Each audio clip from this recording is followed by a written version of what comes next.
Technology and the internet have brought about one of the most profound changes to our daily lives. It's changed the way we connect and communicate, the way we teach and learn, the way we entertain ourselves, and most importantly, the way we shop for products and services. Today, an astounding 83% of Australia's population over the age of 15 are internet users, and a whopping 76% of them use the internet for purchasing goods and services. So needless to say, this has had a dramatic impact on the world of business. It's helped create global mega corporations such as Google and Apple. Sadly though, it's also caused the demise of many businesses, leaving a long list of victims in its wake, including once successful businesses such as Blockbuster, Borders and Kodak. The world of business has changed forever, and the old rules no longer apply. So to survive in business today, one must change and adapt to the new rules. It's a bit like Darwin's theory for business. It's not the strongest who survives, nor the most intelligent, but the ones most responsive to change. I've had the great fortune to have worked with many successful organisations over the past 25 years, and now I'd like to share with you my top 5 strategies to survive and thrive in this new world. Strategy 1, put consumers at the centre of everything you do. Strategy 2, build your brand around an emotional value proposition. Strategy 3, create an arresting and engaging personality. Strategy 4, develop distinctive and ownable iconography. And strategy 5, communicate consistently and creatively across multiple channels. So let me start with strategy 1, putting consumers at the centre. Now, traditionally companies would make, manufacture or create products or services and then rally the sales and marketing team to go out and sell them. Now, to compete today, companies must turn this model on its head. They must start by selecting a very specific target audience, the more specific the better, and then build absolutely everything around them, around their needs, wants and desires. Successful companies like Apple have built their brand, their products, their advertising, their promotion, their online and social media, their store experience and their people and culture around their consumer. So remember, it's consumers who will determine your success. So strategy number 2, build your brand on an emotional value proposition. So in day-to-day life, it's our emotions that drive our decisions and our behaviour. This is especially true when we're purchasing. Did you know that 80% of our purchasing decisions are driven by our emotions? Basing a value proposition on attributes and facts just doesn't work. It just doesn't motivate. Just imagine if Coke based their proposition on attributes alone. They'd be trying to sell us black carbonated bitter soft drink. I don't think they would have lasted their first year in business based on that. Instead, they based their brand communications on an emotional value proposition, the promise of happiness. So with headlines such as "Open happiness" and "Smiles are contagious." So it's critical that our value proposition is based on an emotional benefit rather than functional and rational attributes.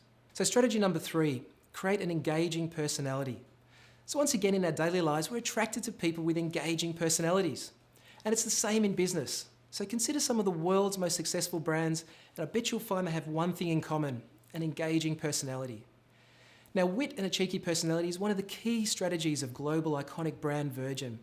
It's expressed in their advertising, their promotional activity, their point of sale, even the delivery of their safety messages on the Virgin Blue. They were the first ones to be funny with safety.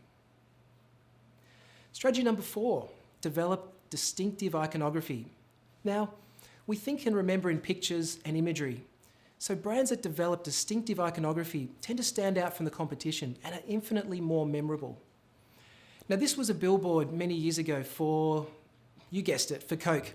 Now, there aren't many brands in the world who could show the silhouette of their packaging and be confident that everyone would instantly recognise it. So Coke developed a brand icon from the shape of its bottle. Now, Cadbury have developed 2 distinctive icons, colour, owning the colour purple, which they fiercely protect, and are pedantic about its consistency.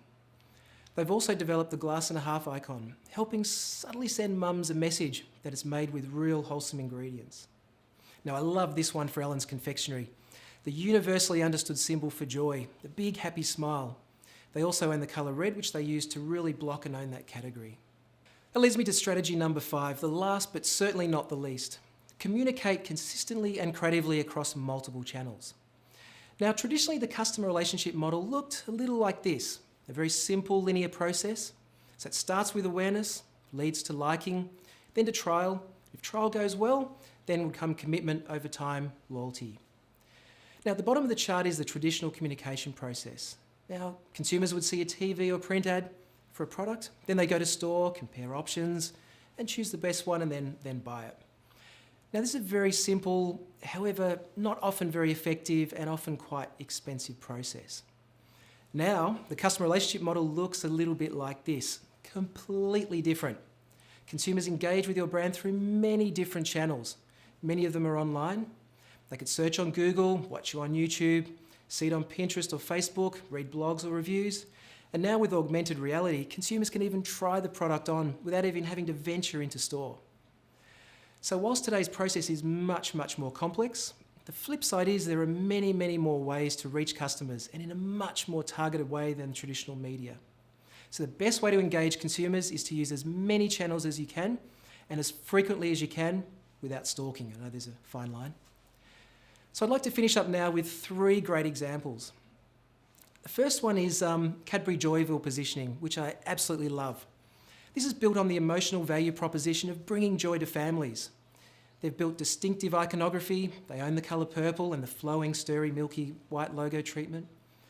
And they've brought this to life creatively and consistently through their packaging, their advertising, their social media, their web, all consumer touch points. The next one that I love is All Good Organics. Created in New Zealand by the guys who developed 42 Below vodka, this brand's built on the value proposition of eating healthy and with a healthy conscience. What they do is they search for products that are organic, healthy and support fair trade. Again, they've built distinctive iconography, owning the colour yellow, and they use humour and wit in their tone of voice. And they've brought this to life across all their communication activity, and once again, consistently and creatively. And finally, another one of my favourites, when everyone in the juice category were trying to out-fresh Orange Orchard each other, along came something truly refreshing, Nudie. So with a brand name that expresses natural in a much more emotive way, they created a platform that's fun, playful and engaging. And once again, creatively and consistently brought this to life across all touch points, packaging, vehicles, online and promotional events. And the piece de resistance, only Nudie could have got away with this, a public skinny dipping event. So that's all for me. I hope this has been helpful and thank you very much for listening.